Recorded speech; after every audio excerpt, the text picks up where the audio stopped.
네, 두 번째로 기권, 각 층의 특징에 대해서 살펴볼 거예요.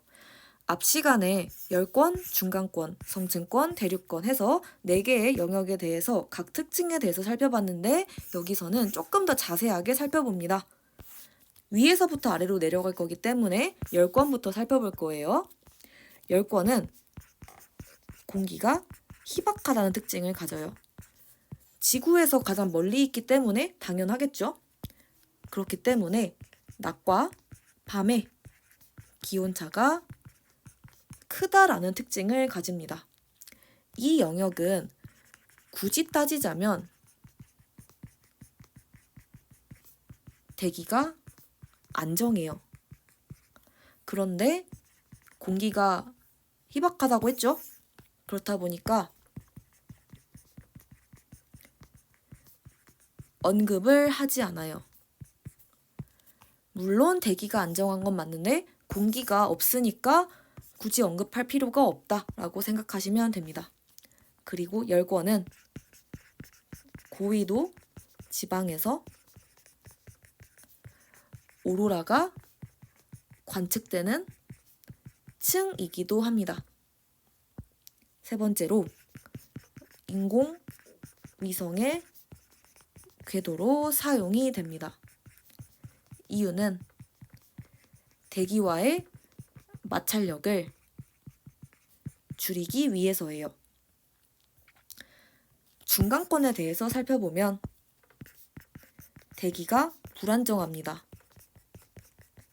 대기가 불안정하면 대류가 발생을 해요.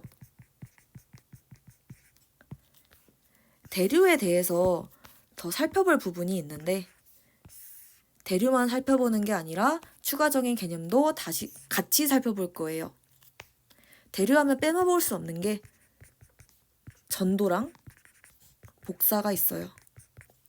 이렇게 3인방은 항상 같이 다니니까 같이 암기를 해주셔야 돼요.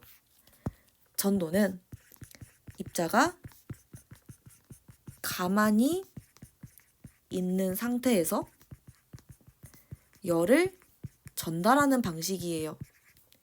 대류는 입자가 직접 이동해서 열을 전달하는 방식입니다. 복사는 입자를 사용하지 않고 열을 전달하는 방식이에요.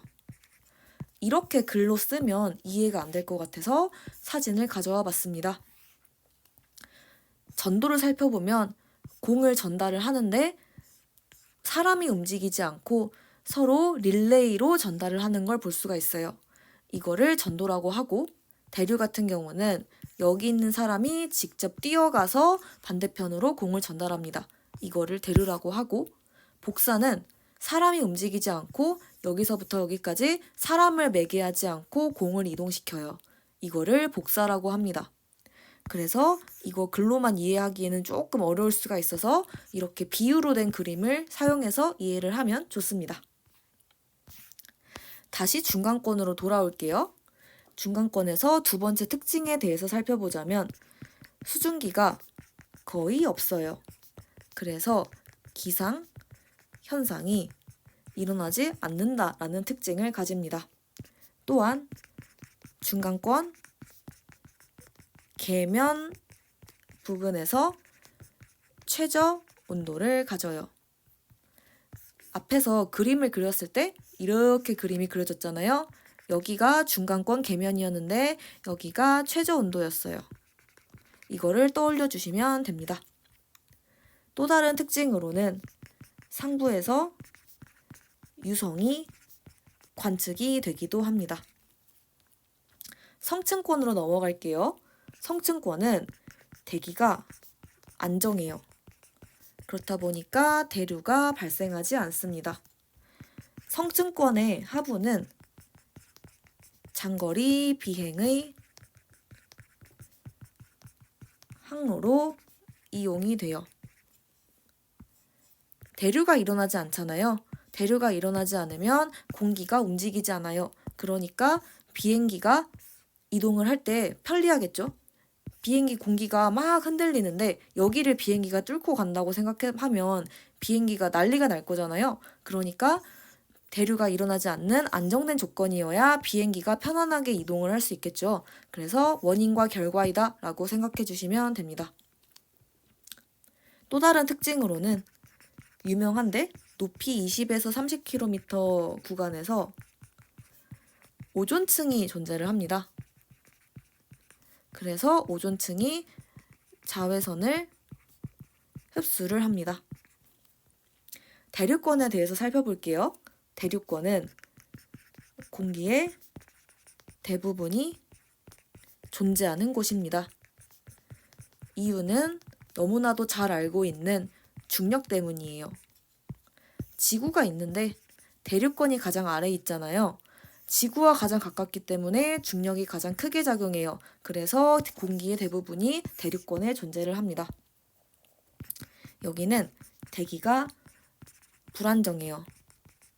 그래서 대류가 굉장히 활발합니다. 또한 수증기가 있어요. 그래서 구름 생성과 기상 현상이 활발합니다. 기상 현상은 눈 내리고 비 오고 이런 것들을 지칭합니다. 대류가 활발하기 때문에 공기가 굉장히 자주 움직여요. 그래서 구름이 생성될 수 있는 공기의 움직임과 기상 현상이 일어날 수 있는 공기의 움직임이 굉장히 많습니다. 그래서 대류가 많이 일어난 게 원인, 구름 생성 기상 현상이 결과다라고 생각해 주시면 됩니다. 이 부분을 조금만 더 정리를 해볼게요. 대기와 관련해서 정리를 해보자면 대기가 안정하다, 대기가 안정하다라고 정리를 할 수가 있고 대기가 불안정하다, 대기가 불안정하다라고 정리를 해볼 수가 있어요. 그래서 열권 성층권이 안정, 중간권과 대류권이 불안정하다. 이렇게 퐁당퐁당으로 안정, 불안정이 나온다라고 외워주시면 됩니다. 그러면 여기서 좀 궁금해할 수가 있는 게 왜 언제는 불안정하고 언제는 안정하지? 라는 원리가 궁금할 수가 있거든요. 이 부분을 그림을 그리면서 설명을 드리겠습니다. 그래프를 그려보면 Y축은 높이, X축은 온도예요. 이렇게 그림이 그려질 경우에는 가운데로 쪼개면 상부, 하부로 나눌 수가 있어요. 상부는 온도가 낮죠? 온도가 낮으니까 차가워요. 하부는 온도가 높죠?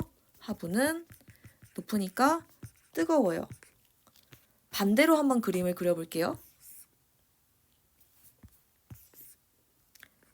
X축은 똑같이 온도, Y축은 똑같이 높이예요. 반대로 그림을 그렸을 때는 상부가 뜨겁습니다. 하부는 차가워요. 이러한 경우에 언제 안정하고 언제 불안정한지를 판단을 해야 돼요. 이거는 액체 떠올리시면서 연상을 하셔도 괜찮을 것 같아요. 뜨거운 공기는 에너지가 굉장히 많아요. 그래서 위로 가는 걸 좋아해요. 반대로 차가운 공기는 에너지가 낮습니다. 그래서 아래로 가는 걸 좋아해요. 제가 방금 액체를 떠올리시면 좋아요 라고 말씀을 드렸잖아요. 왜 그렇게 말씀을 드린 거냐면 이런 말씀을 들어보셨는지 모르겠어요. 정수기에서 물을 받을 때 뜨거운 물부터 받고 그 다음에 차가운 물부터 받아라. 그래야 액체가 잘 섞인다 라는 말을 혹시 들어봤을지 모르겠어요. 왜 그러냐면 아래다가 따뜻한 물을 받잖아요. 그리고 위에다가 차가운 물을 받아요. 그러면 따뜻한 물은 위로 올라가고 싶고 차가운 물은 아래로 내려가고 싶어요. 그러면 이렇게 서로 회전을 하잖아요. 회전을 하다 보니까 물이 섞여요. 그런데 반대로 차가운 물을 먼저 받아볼게요. 그리고 따뜻한 물을 그 다음에 받아볼게요.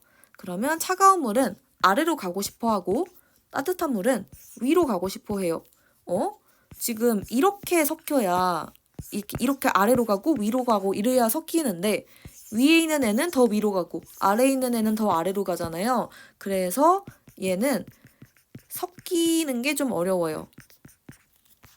그래서 이제 정수기 물 따를 때 뜨거운 물부터 받아라. 그래야 잘 섞인다라는 말을 보통 하게 됩니다. 그래서 이걸 떠올리시면 좋아요. 뜨거운 공기도 액체와 마찬가지로 뜨거운 건 위로, 차가운 것도 액체랑 마찬가지로 차가운 거 아래로 내려갑니다. 이거를 떠올리시면서 얘네들이 불안정할까 안정할까를 판단하시면 돼요. 이거부터 판단을 해볼게요. 차가운 건 위로 갔어요. 뜨거운 건 아래로 갔어요. 차가운 거 아래로 가고 싶다 했잖아요. 그럼 얘는 아래로 가고 싶어 하고요. 뜨거운 거 위로 가고 싶죠. 이렇게 위로 갑니다. 오, 이렇게 내려가고 이렇게 내려가고 서로 순환이 되네요. 움직이네요. 그러면 불안정합니다. 가만히 있어야 안정한 건데 이렇게 순환을 하게 돼요. 불안정하다라고 판단해 주시면 돼요. 오른쪽 예시 볼게요. 뜨거운 거는 위로 가고 싶어 해요. 차가운 건 아래로 가고 싶어 해요. 위에 있는 거는 더 위로 가고 차가운 거는 더 아래로 가네요. 지금 움직이고 싶은데 순환이 안 되고 있잖아요. 그러니까 얘는 안정합니다.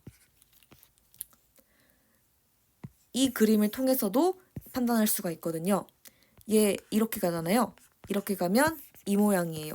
이 모양이면 불안정하네요. 그래서 불안정한 거고, 이렇게 가볼게요. 이렇게 가면 안정하잖아요. 그렇기 때문에 얘는 안정한 거예요. 다른 것도 마찬가지로 판단하시면 돼요. 그래서 이렇게 되면 안정, 이렇게 되면 불안정을 이걸로 판단을 해주시면 됩니다. 그래서 안정과 불안정이 퐁당퐁당으로 나온 이유가 돼요. 이렇게 원리를 정리했으니 이 전체 내용을 한번 표로 정리를 해볼게요. 권 4개로 나눠봅시다. 열권, 중간권, 성층권, 대류권 이렇게 되어 있고, 대류가 일어나는지에 대한 여부, 기상현상이 일어나는지에 대한 여부를 분리를 해서 정리를 해볼게요. 이거는 반드시 정리를 하고 본인이 암기를 해주셔야 돼요. 10건부터 정리를 해볼게요. 대류가 일어나는지 살펴보면 대류가 일어나지 않습니다. 왜냐하면 대기가 안정하기 때문이에요. 대기가 안정하다고 하는 거는 순환이 일어나지 않아요. 순환이 일어나지 않는 거는 움직임이 없어요 라는 뜻이니까 대류가 일어나지 않는다라고 판단하시면 돼요. 기상현상 살펴볼게요. 기상현상이 일어나려면 공기가 있어야 돼요. 근데 공기가 희박하다면서요. 공기 없으니까 기상현상 일어나지 않습니다. 중간권 살펴볼게요. 대류가 일어나는지 봤을 때 대류 일어나네요. 예스 해주시면 돼요. 근데 기상현상 일어나는지 살펴보면 수증기가 거의 없다면서요. 기상현상이 발생하지 않습니다. 그리고 성층권 살펴볼게요. 대기가 안정하니까 대류 안 일어난대요. X예요. 기상현상 살펴보자면 대류가 일어나지 않으니까 공기가 막 이동을 안 하잖아요. 공기가 이동을 해야 기상현상이 생기든 구름이 발생하든 하는데 얘는 지금 대류가 일어나지 않아요. 그래서 기상현상이 발생하지 않습니다. 대류권 살펴볼게요. 대류가 많이 일어난대요. 그래요. 그 다음에 기상현상을 살펴보면 대류가 많이 일어나고 수증기도 많고 공기의 대부분이 존재해요. 그래서 기상현상이 활발하다라고 봐주시면 됩니다. 그래서 대류 같은 경우는 위에, 아래 차가운 공기가 있는지 따뜻한 공기가 있는지 판단을 하고 그것만 가지고 XO, XO를 판단을 해주시면 돼요. 이것만 판단하시면 되는데 기상현상에 대해서 판단할 때는 추가적으로 고려해야 돼요. 당연히 이거 고려해야 됩니다. 이 부분을 고려를 해야 돼요. 추가적으로 공기가 많은지 적은지도 판단해야 돼요. 아무리 대류가 일어난다고 한들 공기가 적잖아요. 공기가 적으면 기상현상이 발생할 수 없어요. 그래서 대류는 그냥 이것만 가지고 판단하면 되는데 기상현상은 대류가 일어나 플러스 공기가 많아까지도 보셔야 돼요. 중간권은 대류가 일어나지만 공기가 별로 없어요. 공기가 별로 없기 때문에 기상현상이 발생하지 않았던 거였어요. 그런데 대류권은 대류도 발생을 해요. 근데 공기도 많아요. 두 가지 조건을 모두 충족하네요. 그래서 기상현상도 일어났던 거였어요. 그래서 이 부분 비교를 해서 정리를 해주시면 됩니다. 그러면 두 번째, 기권의 각 층의 특징에 대해서 공부를 했고 이 부분을 마무리하도록 할게요.